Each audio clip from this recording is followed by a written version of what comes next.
lidahnya itu, bibirnya untuk selalu zikir kepada Allah. Kalau kita kira-kira ingin melakukan sesuatu, ingat nggak kita sama Allah? Biasa nggak kita menaruh sesuatu barang atau ingin menyimpan suatu barang atau mengerjakan sesuatu apapun dengan kalimat bismillah? Kenapa sih kita harus melakukan kalimat bismillah?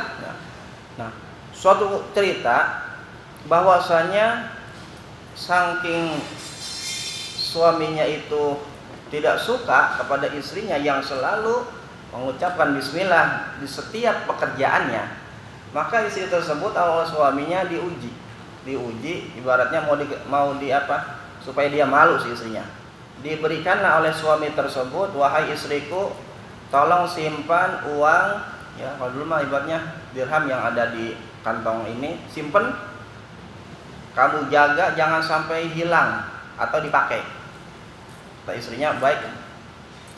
Akhirnya diberikanlah uang sekantong tersebut oleh suaminya, diambil oleh istrinya dengan mengucapkan bismillah, lalu disimpan di tempat tempayan yang ada beras. Kalau zaman dulu juga sama, kalau ada beras suka naruh tuh duit. Kalau sekarang makan naruh duit di mana tuh? Di bank, ya, di laci, bahkan lacinya itu kuncinya banyak dan sebagainya. Kalau zaman dulu mah masih sederhana, ditaruh di tempayan, dibuka tempayan tersebut dengan membaca bismillah, ditaruh tersebut uang tersebut yang diberikan oleh suaminya, bismillahirrahmanirrahim, ditutup kembali dengan membaca bismillahirrahmanirrahim. Kata suaminya, nanti ketika istri saya meleng, saya ambil uang tersebut yang disimpan oleh istri saya akan minta. Ini laki ibaratnya kurang bagus ini, ya, ngerjain, ya. Akhirnya ketika istri tersebut lalai, benar suami tersebut mengambil uang yang dititipkannya kepada istrinya dan istrinya menyimpan di suatu gentong atau tempat, diambil tanpa semua tahun istrinya. Diambil, ya, dan diambil di sisi samping rumahnya ada sumur, dibuang uangnya ke dalam sumur. Kalau kita ada duit dibuang ke sumur, kira-kira kita nyesel nggak? Nyesel kita mah, ya, nyesel kita. Walaupun nitip jangan dibuang loh. Enggak, dia saking keselnya sama istrinya. Biar tahu nih, gitu. Akhirnya suami tersebut memanggil istrinya, wahai istriku kemari. Ya bang, ada apa? Kalau solehan tuh bicara itu lembut, tidak pernah berbicara itu di atas suara suami, lembut gitu. Kalau istri berbicara lembut, ya suami manapun itu akan gelepak gitu, kalah. Ya. Pokoknya akan lu ngelain lah gitu, dengan bahasa yang lembut. Jadi kalau misalkan kita punya suami, terutama yang sudah berumah tangga, jangan sampai suara dan nada kita itu lebih tinggi daripada nada suami. Akhirnya apa terjadi? Ada apa bang? Tolong ambilkan uang yang saya titipkan ke kamu, saya ada perlu. Kalau menurut logika, uangnya sudah hilang belum? Sudah hilang. Tetapi dia suami wa ta'ana juga, suami dengar dia, taat. Baik bang, saya ambil. Ketika dibuka tahun tersebut, ya kan, dia baca bismillah, istri tersebut bismillahirrahmanirrahim. Allah memerintahkan malaikat Jibril dengan segera, dengan cepat, wahai malaikat Jibril, kamu turun, kamu kembalikan uang yang sudah dibuang oleh suaminya tersebut itu di samping rumah, di sumur, kamu kembalikan seperti sempurna, seperti awal dia menyimpan. Dibuka, dirogoh, ada lagi. Sekali lagi diambil uang tersebut, diambil, diberikanlah kepada suaminya tersebut yang fasik tersebut. Takjub dia, heran dia, ya, bingung dia. Apa yang terjadi? Ya Allah, kan duitnya udah saya buang, kenapa balik lagi? Apa dia nyebur ke sumur? Nggak mungkin. Sumur kan dalam, bisa mati dia kan gitu. Maka bertanya suaminya, wahai istriku, saya sudah membuang uang yang saya titipkan kepadamu, ya kan, di samping sumur tersebut. Apa yang terjadi? Ternyata istri tersebut dia mengatakan, setiap saya melakukan sesuatu, saya membaca bismillahirrahmanirrahim.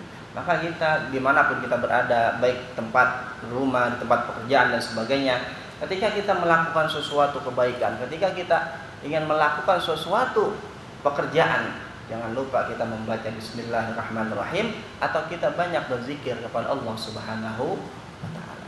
Akhirnya uang tersebut kembali. Setelah diceritakan oleh istrinya tersebut, suaminya kembali menjadi orang yang saleh kembali. Sadar jadi Allah, benar istri saya. Di kadang kalau rumah tangga ada istrinya itu soleha bener, suaminya fasik, kan begitu.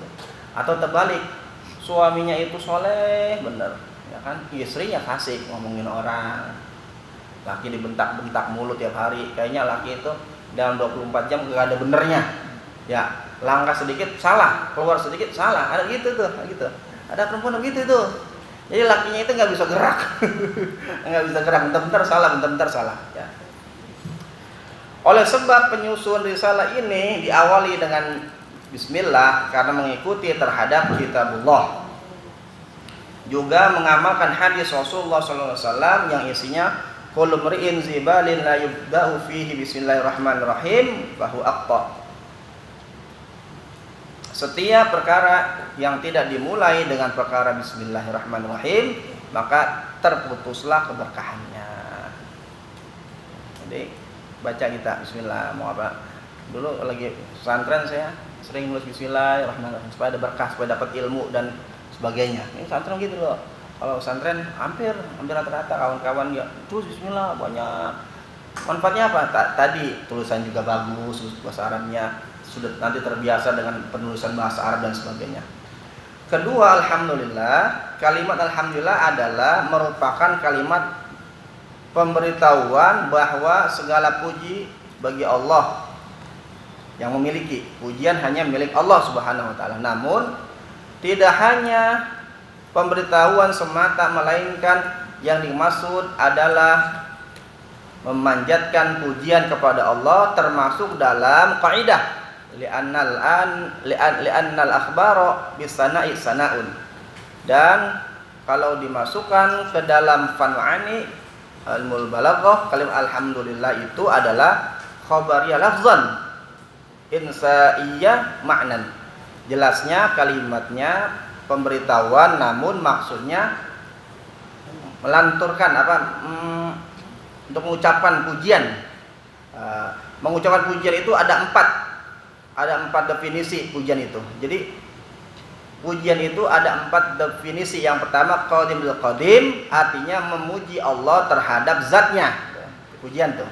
Jadi ada qadimul qadim, artinya memuji Allah terhadap zatnya sendiri. Seperti wa huwal aliyul azim. Allah memuji akan zatnya sendiri. Itu pujian. Yang kedua qadim li hadis, memuji Allah terhadap hambanya, seperti halnya Allah memberikan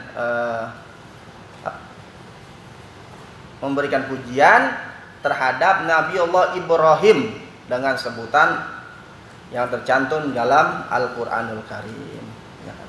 Termasuk pujian kepada Rasulullah SAW. Jadi pujian Allah terhadap makhluk namanya qadim li hadis. Terus ada namanya hadis liqadim, artinya memuji seorang hamba terhadap Allah, seperti halnya kita memuji Allah Subhanahu wa taala dan ucapan alhamdulillahirabbil alamin. Yang ketiga, yang keempat adalah hadis li hadis, artinya memuji seorang hamba terhadap yang lainnya, seperti halnya Rasulullah memberikan gelar kepada Abu Bakar As-Siddiq. Boleh enggak manusia memuji manusia? Boleh. Seperti Rasulullah memberikan gelar kepada Abu Bakar As-Siddiq, Umar Al-Faruq, ya kan itu. Boleh. Contoh, misal kita diberikan sesuatu kepada orang lain. Kita diberikan sesuatu ketika kita lagi susah. Kita lagi enggak punya duit, dikasih duit. Boleh enggak kita alhamdulillah berkat orang tersebut saya dalam keadaan susah dibantu? Boleh enggak? Boleh.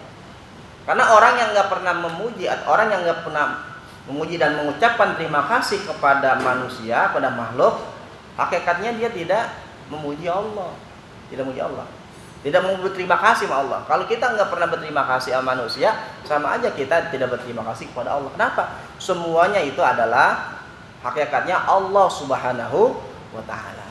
Kalau gitu, pujian bukan pujian cuma satu, ada 4 tadi. Pujian Allah kepada zatnya, kepujian Allah terhadap makhluknya, pujian makhluk kepada Al-Khaliq, kepujian makhluk kepada makhluk, itu pujian. Jadi kalimat alhamdulillah seperti itu. Ya.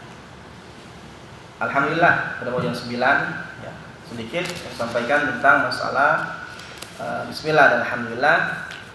Mudah-mudahan kita termasuk orang-orang yang selalu bersyukur kepada Allah Subhanahu wa taala, orang-orang yang selalu mengharapkan ridha daripada Allah Subhanahu wa taala, dan kita berusaha ketika kita melakukan sesuatu, kita melakukan pekerjaan apapun, jangan lupa kita membaca kalimat Bismillahirrahmanirrahim. Dan ketika kita mendapatkan nikmat yang Allah berikan kepada kita, maka ucapkanlah syukur dengan mengucapkan Alhamdulillahirabbil alamin. Mudah-mudahan sedikit yang saya sampaikan, ya, tausiah hanya beberapa menit, mudah-mudahan menjadi motivasi khususnya untuk diri saya dan khususnya pada yang lain. Mudah-mudahan kita termasuk orang-orang yang selalu istiqomah di dalam melakukan ibadah kepada Allah Subhanahu wa taala ala haziniyah wa ala kulli salihah ila hadratin Nabi Mustafa Muhammadin sallallahu alaihi wasallam. Syai'ul lillahi lahumul Fatihah. Auzubillahi minasyaitonir rajim. Iyyaka na'budu wa iyyaka nasta'in. Shiratal ladzina an'amta 'alaihim ghairil maghdubi 'alaihim waladdallin. Amin. Kurang lebihnya saya maaf. Assalamualaikum warahmatullahi wabarakatuh.